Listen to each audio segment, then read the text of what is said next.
कबीर गर्भ ना कीजिए। मंचासीन पूज्य श्रद्धेय श्री साहिब जी, मुद मंगलमय संत समाज, सम्माननीय सज्जनों एवं भक्तिमयी माताओं बहनों, हमारा जीवन एक तरफ आनंद उल्लास से भरा हुआ है, लेकिन इसी जीवन में दूसरी तरफ दुख, कष्ट और कोहराम मचा हुआ है। दोनों चीज़ें हैं। इन दोनों बातों को समझना होगा। दोनों का कितना महत्व है, बिना दोनों का पूर्ण परिचय प्राप्त किए हम अलग अलग ढंग से ज़्यादा कुछ कहीं प्रभावित हो जाते हैं, और जहाँ जिन बातों को समझना चाहिए, जहाँ से ज़्यादा जुड़ना चाहिए, उनसे दूरी ही बनाए रख लेते हैं। उनसे हमारी दूरी ही बनी रह जाती है। एक तरफ संसार को देखिए कि कितना बड़ा रौनकता यहाँ पर दिखती है। जो घर परिवार जहाँ किलकारियाँ उठती हैं, जहाँ पर सारे गामा पाधानी राग रागनियाँ बजती हैं, जहाँ पर छोटे बड़े लोगों का आपस में हर्षोल्लास, उत्सव, नाच गान, मिलना जुलना, बाजे गाजे, अनेक सुख सुविधाएं हो रही हैं, जहाँ पर विवाह के गीत बज रहे हैं, वर वधू मिल रहे हैं, दूसरे क्षण वहीं देखा जाता है कि रोग से व्यथित, बुढ़ापा से जर्जर शरीर, अभाव से विलखता मन और वियोग के दिन वो आकर के आदमी को पीड़ित करते हैं। आदमी उनमें छटपटाता है, रोता है, विलखता है और सोचता है कि ये दिन मेरे कब कटेंगे, कैसे कटेंगे। ये कठिन नहीं है इस बात को समझना, लेकिन हमारा मन कैसे भूल जाता है। आनंद के क्षणों में इतना ज़्यादा डूब जाता है, ऐसा लगता है कि ये सच रहेगा सदैव, अब कभी छूटेगा नहीं। लेकिन उसके छूटने में देरी नहीं लगती। सबके जीवन में आते हैं। यहाँ जितने लोग बैठे हैं, बहुत लोग कभी दूल्हा दुल्हन बने रहे होंगे। आज वो दिन कहाँ चले गए। इन देवियों को तो इनके बड़ी उम्र बीतने के बाद तक इनकी सासू दुल्हन कह देती है, और इन देवताओं को कितने दिन लोग दुल्हा कहते हैं। बस एक दिन के लिए दूल्हा बने और ठगा गए, लेकिन उसमें कितना आनंद आया था। इन चीज़ों को भी समझें। वो एक दिन में हम जिंदगी भर के लिए फंस गए। लगता था कि एकदम राजकाज पाने जा रहे हैं, लेकिन पाए क्या, जो कुछ रही हंसी खुशी और अंदर की आनंद शांति, वो भी खो गई। जो जिम्मेदारियों का बोझ, परिवार की नाना परिस्थितियाँ और बच्चों का रुदन और पत्नी की खिंचाई और पति के द्वारा जो धौंस मिलती है, सब की दशा अवदशा में बदल जाती है। सब दिन होत न एक समाना, सदगुरु कबीर का जो पद है वो स्मरणीय है। सबको मनन करना चाहिए। ज्ञान की बातें सबको सुनना चाहिए और सबको समझना चाहिए। साहब का यह पद सबको याद है, पूरा नहीं तो कुछ पंक्तियाँ याद हैं और उसकी कुछ ध्वनि याद है, सुने हैं किसी ना किसी ढंग से। कबीर एक ऐसे दुनिया में संत हैं जो सब तरफ लोग उनको मानते हैं और पढ़ते, गुनते, सुनते, गाते हैं। कबीर बड़े चटपटे हैं, उनकी बातें बड़ी अनोखी हैं और वो सबके अंदर दिल दिमाग में पहुंच करके झकझोरती है, लेकिन जब हमारे पास संवेदना होगी तब काम करेगी। अब एकदम हम बुझे हुए होंगे तो बिना तेल और बिना बाती वाले दीपक में माचिस पर माचिस लगाते जाओ, जलेगा वो। ऐसे ही थोड़ा भी तेल अंदर ना हो और थोड़ी भी बाती भी ना हो तो सुनाते रहो, चाहे कबीर साहब की बात सुनाओ, चाहे जिनकी बात सुनाओ, कुछ फर्क नहीं पड़ेगा। अंदर से हमारे कुछ एनर्जी तो होनी ही चाहिए, कुछ जिज्ञासा और उत्कंठा होनी चाहिए, और जीवन को दुखों से निकालने के लिए कुछ भूख होनी चाहिए। केवल हम दुखी हो करके रोना जानते हैं, और जिस क्षण दुख मिटता है तो फिर दुनिया में डूबना जानते हैं, निकलना नहीं जानते हैं, और ना निकलने वाली जगहों से, लोगों से, बातों से लगाव रख पाते हैं। कैसे होगा हमारा कल्याण? निकलने की चेष्टा करें। साहब कहते हैं, सब दिन होत ना एक समाना। बचपना बीत गया। जिस क्षण हम जब जन्म लिए वो समय की घड़ियाँ कैसी थी? पढ़ लिख रहे थे, बचपन में खेले कूदे, कहाँ कहाँ गए, किन किन लोगों से मिले। पढ़ने लिखने के बाद और बड़े हुए, शादी विवाह हुआ, आज वो सब कहाँ है? इसलिए बदलते हुए इस समय के प्रवाह को हम समझें। आज जिन चीज़ों को लेकर के, जिन बाल बच्चे, जिन घर, धन और जिस शरीर की जवानी, सुंदरता, ताकत, बल आदि को लेकर के मन में बड़ा गर्व गुमान उठता है। ऐसा लगता है कि हमारे जैसा दुनिया में और कोई नहीं है। लेकिन एक दिन काल सबको पोंछ करके रख देता है।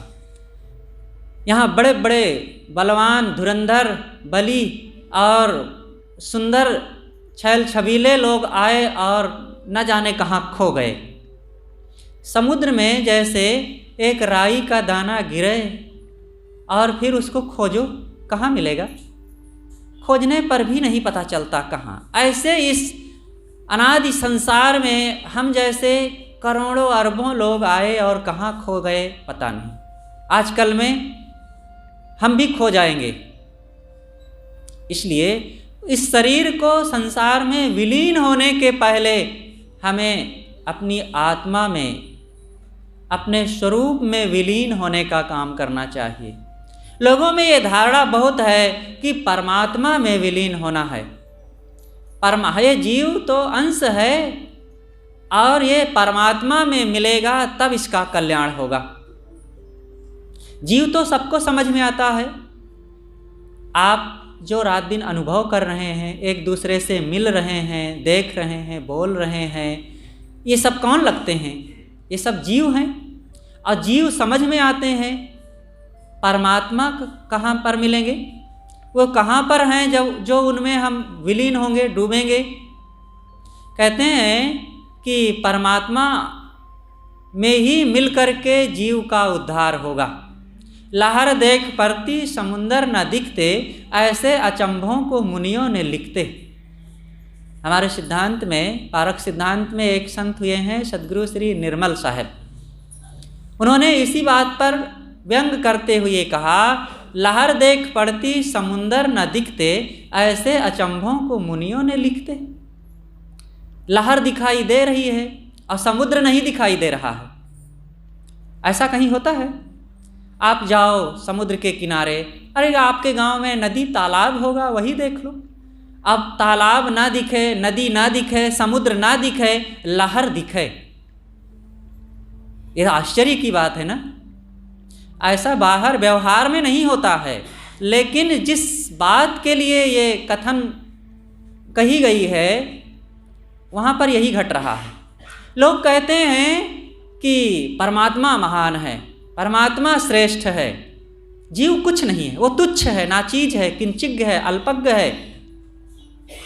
और जीव दिख रहा है, जिसको लहर कह रहे हैं, तरंग कह रहे हैं, वो दिख रहा है। सांप के अंदर बैठा जीव, जिसके कारण ये शरीर चलता फिरता हंसता बोलता करता लेता देता है, वही तो ये जीव है। जिस दिन यह जीव निकल जाए शरीर से तो फिर शरीर व्यर्थ, हंसना बोलना देखना सुनना सब कुछ बंद। तो ये सब कौन क्रियाएं कर रहा है? आँखों से देखने वाला कौन है? कान से सुनने वाला कौन है? हाथों से काम करने वाला और पैरों से चलने वाला जीव ही तो है। जीव का अनुभव हो रहा है। परमात्मा कहाँ है? परमात्मा आप दो ढंग से माने। एक ढंग से लोग मानते हैं कि वो मंदिर में है,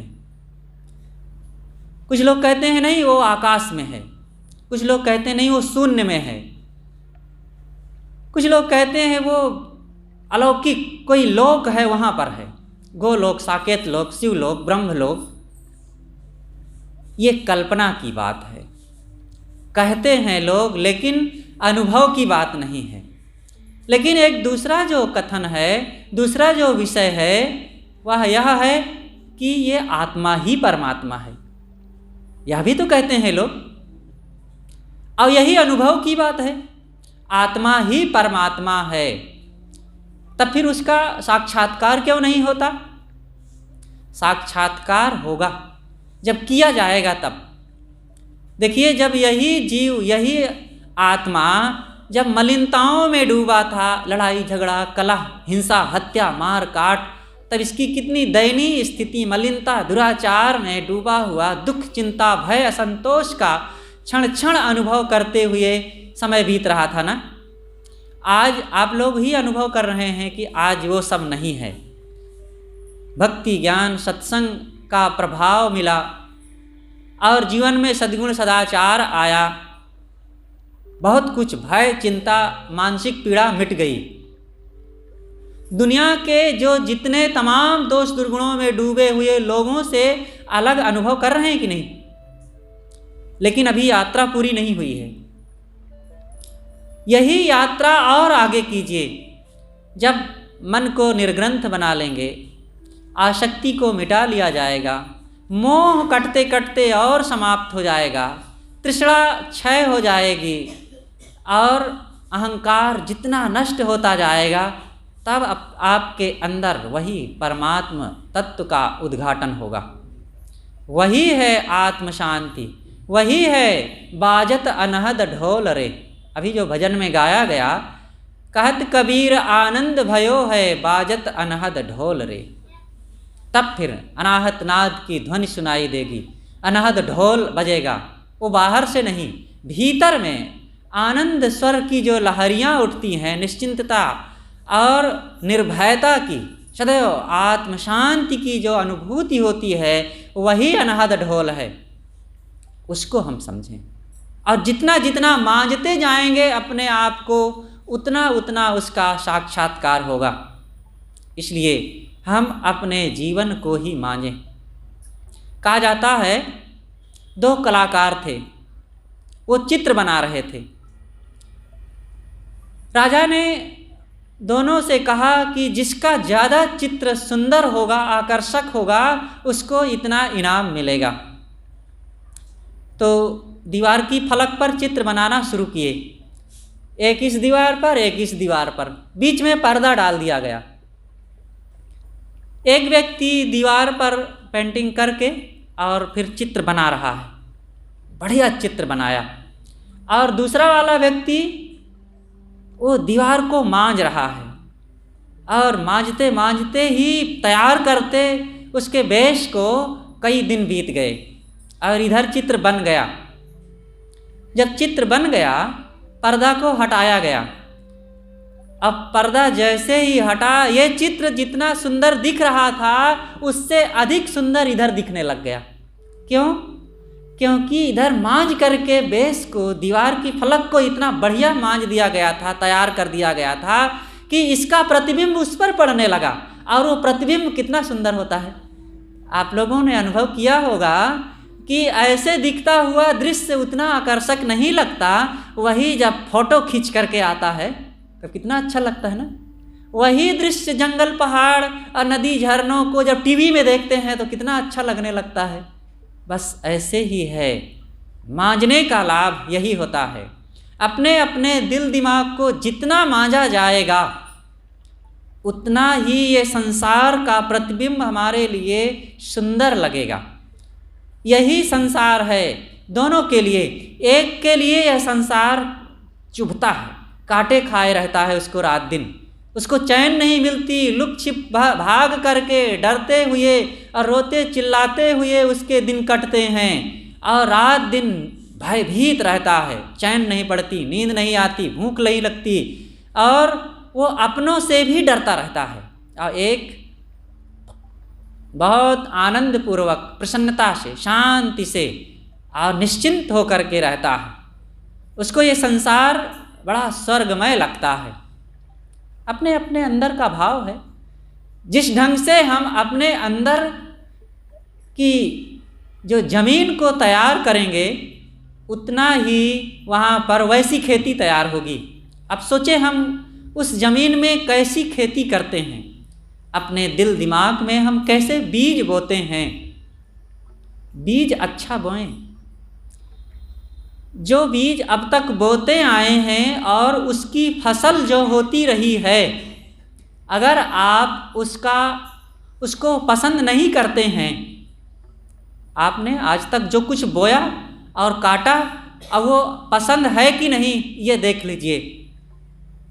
जो कार्य व्यवहार, जो मिलना जुलना, जो खाना पीना, जो देखना सुनना और जो कुछ अनुभव किए हैं, कर रहे हैं, उसको कितना आप पसंद करते हैं, उसमें कितना संतुष्ट हैं। अगर आप असंतुष्ट हैं, उसे पसंद नहीं करते हैं, तो फिर आगे के लिए जो बीज बोने जा रहे हैं उन बीजों को देख लीजिए, कहीं वही बीज फिर तो नहीं बो रहे हैं जिनकी फसल को नहीं पसंद कर रहे हैं।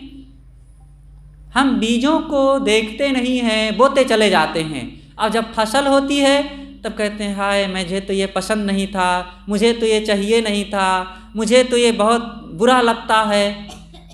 जब बुरा लगता है, जब पसंद नहीं है, जब चाहिए नहीं, तो बोने के पहले आप बीज का चुनाव कीजिए। जो आप लोगों में राग द्वेष कर रहे हैं, मोह बैर कर रहे हैं, और शराब कबाब खा पी रहे हैं, और लड़ाई झगड़े कर रहे हैं, दोष दुर्गुण और बुराइयों में ज़िंदगी हमारी लिप्त है, यही तो बीज बो रहे हैं। तो इस बीजों को बदल दीजिए। आखिर इन्हीं की फसल का तो आप काट रहे हैं और उसी का अनुभव कर रहे हैं। जब आप बदलना चाहते हैं, पसंद नहीं है, तो फिर मेहनत कीजिए बदलने का। अब बस सोच की ज़रूरत है।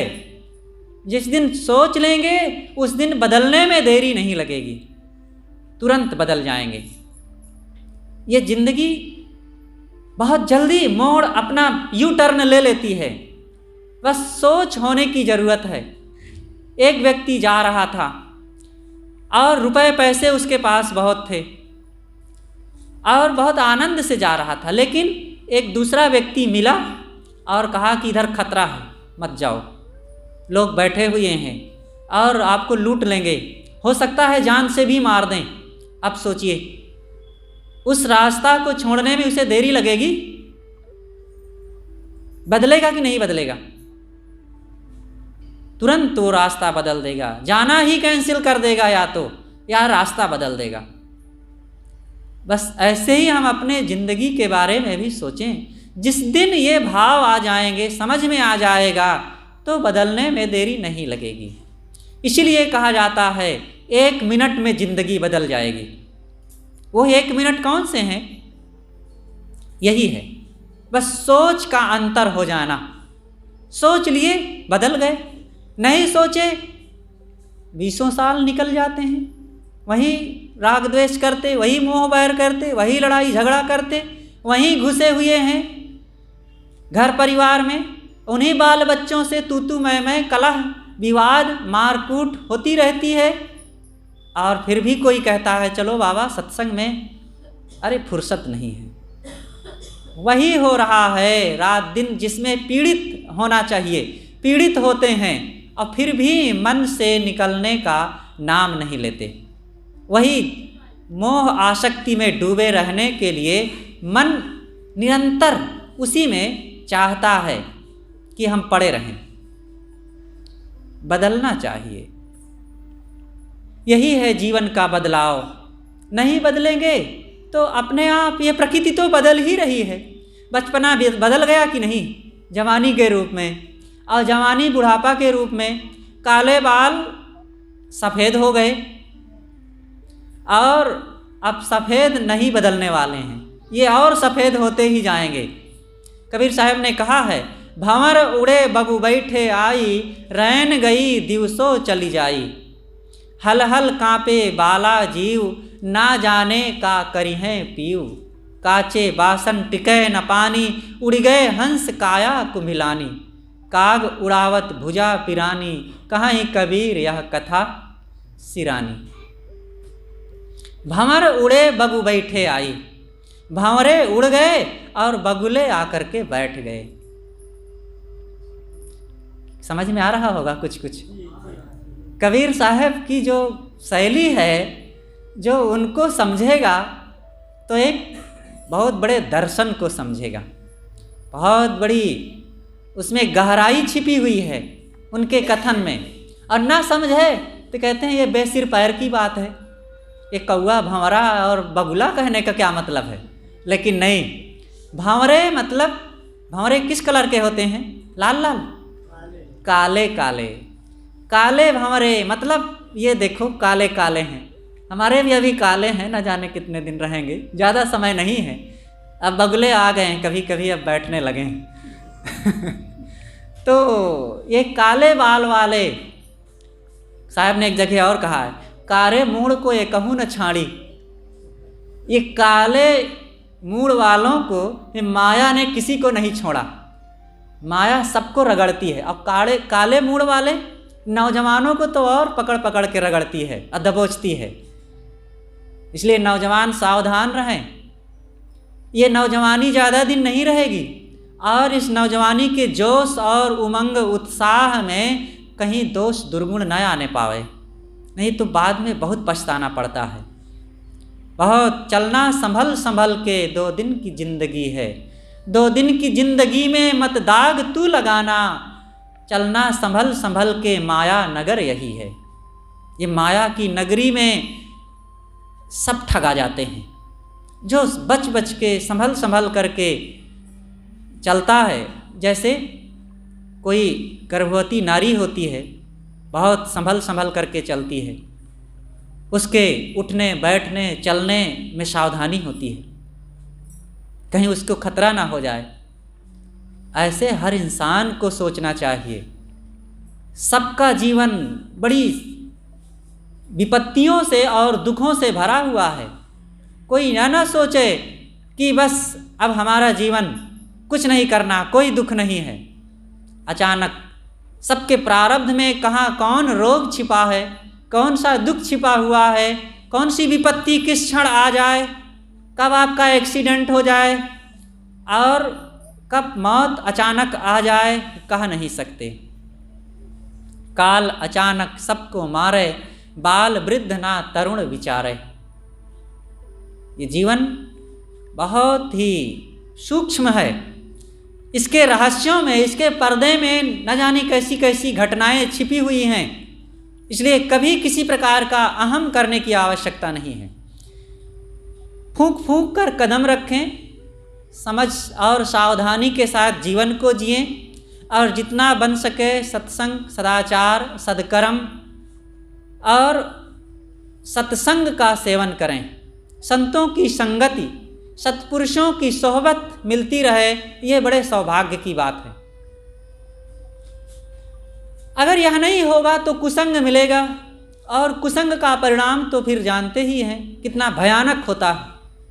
कुसंग में पड़ करके कितने लोगों का विनाश हुआ कह नहीं सकते। कोई बचता उचता नहीं है। बड़े बड़े कहलाने वाले भी कुसंग में पड़ करके बर्बाद हो गए। इसलिए अपने जीवन में कुसंग से बचें। जैसे जितना कठिन जितना दुखदाई धूप नहीं होती है, उससे ज़्यादा दुखदाई धूप में तपी हुई बालुका होती है। बालू, धूल के कण, बालू के कण, आप धूप में चलिए तो उतना ज़्यादा कष्ट नहीं होगा जितना कष्ट उस धूप से तपी हुई बालुका में चलने में कष्ट होता है, तकलीफ होती है। अनुभव होगा। आज तो लोगों को कम अनुभव होता है। आज से 10-20 साल 50 साल पहले पैदल का ज़माना था और बहुत लोगों के पास जूते चप्पल भी नहीं होते थे, और जब कहीं दूर जाना होता था गर्मी के दिनों में, और फिर कई लोग तो बताते हैं पुराने कि कभी कभी पैरों में फफोले पड़ जाते थे, इतना कष्ट। क्यों ऐसा हुआ? क्योंकि वो धूप में तपी हुई बालुका गर्मी को खींच लेती है और वो बहुत ज़्यादा तकलीफ देती है। ऐसे ही कुसंगी व्यक्ति उतना ही होता है, जितना दोष दुर्गुण उतने खतरनाक नहीं होते हैं, उससे ज़्यादा वो कुसंग और दोषों में डूबा हुआ व्यक्ति खतरनाक होता है। क्योंकि वो दोष दुर्गुण तो बेजान है, कहीं पर कोई गलत चीज़ पड़ी, शराब रखी हुई है, शराब जितना खतरनाक है उससे ज़्यादा शराबी व्यक्ति खतरनाक है। शराब दौड़ करके आपके मुख में नहीं घुसेगी, लेकिन जब शराबी व्यक्ति मिल जाएगा तो मना करके, समझा करके, पकड़ करके, फ्री में दे करके और आपको समझा बुझा करके आपको पिला देगा। बुरा हुआ कि नहीं हो? ऐसे इसी प्रकार इन दोषी लोगों से बचना चाहिए। और ऐसे ही जितना ये जीवन में सुखदायी चीज़ें आवश्यक हैं, जरूरी हैं, आनंदकर हैं, उससे ज़्यादा संत और सत्संग और वे अच्छे लोग कल्याणकारी होते हैं। क्योंकि वे आपका मन नहीं भी होगा तो भी वे अच्छी अच्छी बातें समझा करके, अनेक उदाहरणों से प्रेम दे करके, दुख दिखा करके और जीवन की नाना अनुभवों से आपको अवगत करा करके सन्मार्ग पर ले आएंगे। इसलिए संतों की बड़ी महिमा गाई गई है। गोस्वामी जी ने भी कहा है, प्रथम भक्ति संतन कर संगा, दूजे रति मम कथा प्रसंगा। माँ सेवरी को समझाते हुए महाराज श्री राम उपदेश करते हैं कि हे सेवरी, तुम सबसे पहले संतों की संगत करना। संतों की संगत से जीवन बदल जाता है, और जीवन में जो दुख तकलीफ और दोष दुर्गुणों की बड़ी संभावनाएं होती हैं, संतों की संगत से अपने आप वो सब कम होने लगती हैं। और दूसरी चीज, मम कथा प्रसंगा। मम कथा, मम मतलब मेरे। यहाँ पर श्री राम गुरु हैं और शबरी माता शिष्या है, तो यहाँ यही भाव है कि गुरु की सत्संग चर्चाओं से प्रेम करना। हे शबरी, तुम ये ध्यान रखना कि अपने जीवन में सदैव गुरु संतों के सत्संग से प्रेम रखना, लगाव रखना। और दूसरा अर्थ है मम। मम माने मेरा। मेरा मतलब यहाँ पर भाव है आत्मा।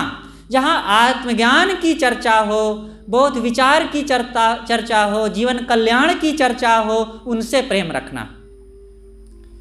तो हर इंसान को इन चीज़ों पर ध्यान देना चाहिए। इन्हीं से जीवन का सुधार होता है। यही है परमार्थ की यात्रा। परमार्थ, परम अर्थ, परम प्रयोजन, जिससे जीव का दुख मिटे, कल्याण की मंजिल प्राप्त हो और जन्मों जन्मों की जो हमारे कुसंस्कार, वासनाएं, आसक्ति और दुनिया का मोह, जड़ाध्यास, विषयाध्यास छीण हो, उन चीज़ों से हम प्रेम रखें। वो है सत्संग, वो है संत गुरुजनों की संगति। संसार में जीवन बदलाव के यही उपाय हैं और कोई दूसरा उपाय नहीं है। मंदिर में जाने से जीवन नहीं बदलेगा, गंगा स्नान करने से जीवन नहीं बदलेगा, पेड़ पहाड़ों को पूजने से जीवन नहीं बदलेगा। गिरजाघर चले जाओ, हनुमान जी को पूजते रहो, जड़ मूर्तियों को पूजते रहो, सूर्य को जल चढ़ाते रहो और अगरबत्ती लड्डू चढ़ा करके और गली पूज करके कुछ करते रहो, एकादशी उपवास रहते रहो, बहुत टंट घंट करो, कुछ भी नहीं होना है। जैसे आज से 50 साल पहले थे वैसे ही आज रहेंगे। देखते नहीं अपने आसपास घर परिवार में ही लोगों को 70-80 साल के हो गए हैं और 50-60 साल से उपवास रह रहे हैं, एकादशी व्रत रह रहे हैं, गंगा स्नान कर रहे हैं, मंदिर मस्जिद पूज पाज रहे हैं, हनुमान चालीसा पढ़ रहे हैं और बहुत कुछ कर रहे हैं, और तंबाकू वैसे खा रहे हैं, गाली वैसे ही दे रहे हैं, लड़ाई झगड़ा वैसे ही कर रहे हैं, और मन में आसक्ति, मोह और विषयाध्यास, जड़ाध्यास वैसे ही बना हुआ है, और राग द्वेष वही बना हुआ है, रीझना खींचना वैसे ही चल रहा है, कुछ तो नहीं बदला हुआ। क्या फर्क पड़ गया? आप मंदिर चले गए या मस्जिद चले गए, चोटी रख रहे हैं या दाढ़ी रख रहे हैं, कोई फर्क नहीं। जीवन को बदलना यही इंसानियत है। ये मानव जीवन का यही, एक बैल को सिखा करके बढ़िया गाड़ी खींचने वाला बना दिया जाता है, एक पशु को कई काम ऐसे सिखा दिया जाता है, बड़ी सावधानी से वो काम करने लगता है और बड़ी कुशलता से उसमें वो काम करता है।